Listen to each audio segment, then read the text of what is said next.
We want the brakes, when they're fully engaged, to be able, with a driver in the car, with weight in the car, when they're fully engaged and you walk up and you push behind the car, you want that car to really skid or slide the tires. What are you looking for on a car that's set up properly? When you push on the car with the brakes applied, you do not want the front tires to roll. Okay. You want to be able to push them, skid them basically, Right. from a test point of view.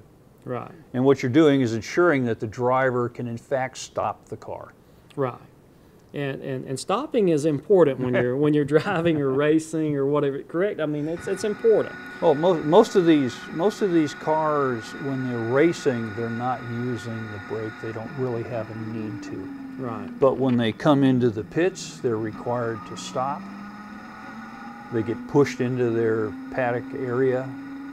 They're going to have to stop again. When they come out and get ready to re-enter the race, again, they have to come to a stop. Right. And then the one opportunity that they may have, if there's an incident on track where a car in front of them does something bad, then they are going to have to stop. Yeah, they're going to have to stop. And it may be as simple as they're running a little faster, a little quicker, and they come up on a pack of cars that's running slower. So they may have to back off and slow down. Not necessarily come to a complete stop, but be able to slow down.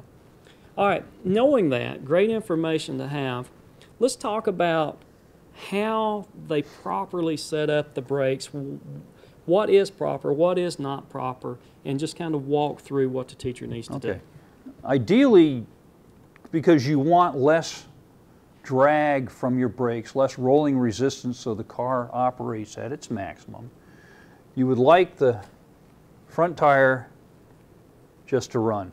Yeah, to spin freely, again, talking about the friction, the educational side of things, you don't really want a lot of friction right here, a lot of scrubbing on the brake disc and the brake pads. You pretty much want zero friction. Right. If you can get it. This wheel has a little bit in it, not much. Not much. When we go to this side, we find that this tire, this brake, is actually warped and the pads are set a little bit too tight. So this wheel doesn't get to flow freely without friction. It is putting parasitic drag, which again slows your car down. Slows your car down, and is it safe to say that the driver even may feel a little bit of this in the steering wheel with a little pull, possibly, depending on how tight it is? It's possible. Right. Or this one may engage a little quicker than that one. And it'll jerk the car to one side. So we really don't want that either, because we could jerk into another vehicle or something, correct? Exactly. Okay, right. So when you talk about adjustment, there's first adjustments for the pads, both inner pad and outer pad here. Right. So you want that set up so the pads are not dragging on the disc at all. So is it safe to say then that we want that brake disc kind of centered in between those pads if possible? You would want it centered with just a slight distance off. Right, so that when you engage the brake handle, that they apply, the pads apply basically, if possible, the same amount of pressure on each side. Exactly. And clearly on this other side it is not set up that way. No, that side is not set up properly at all. The handbrake is adjustable as well. If you've got it adjusted loosely, you can get this lever in so that it impacts the steering wheel, which means you're not fully braking. Right. And I would venture to say the way this car is set up right now, it's probably set up a little bit too loose. Right. Okay. And that is adjusted down here by these. Now, Craig, I like to use this as saying this is kind of my micro tuning, so to speak. And our major, when we first set the car up, we want talk a little bit about what's going on down here at the brake caliper right there. And then from there we go into the micro adjustment.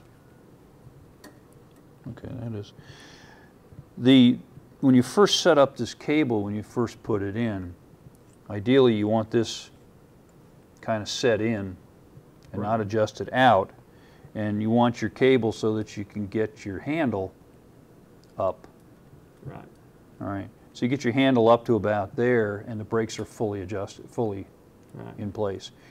And then when you do this, you also have a cable on both sides, so you have to be careful about getting both sides adjusted relatively the same. Right. So this adjustment that's at the brake handle or brake lever will allow me to fine tune and also make adjustments as my pads wear and I need to tighten Yes. up, correct? Yes, So it that's will. is that what's safe to say Yeah, that's the it will. function of what's going on here? And the other subtle aspect here is the drivers have different size hands. Right. So you don't want the brakes setting way out here, which may be too far out Absolutely. for a small-handed driver to actually grab and have good strength. Right. And brings up another good point too on this particular setup. This brake handle is what I would consider almost upside down. I have seen to where some of the teams are doing the exact opposite of this, and I'm being told it's because it's more comfortable for the drivers. So how they set these up can be a little different from team to team. Yes.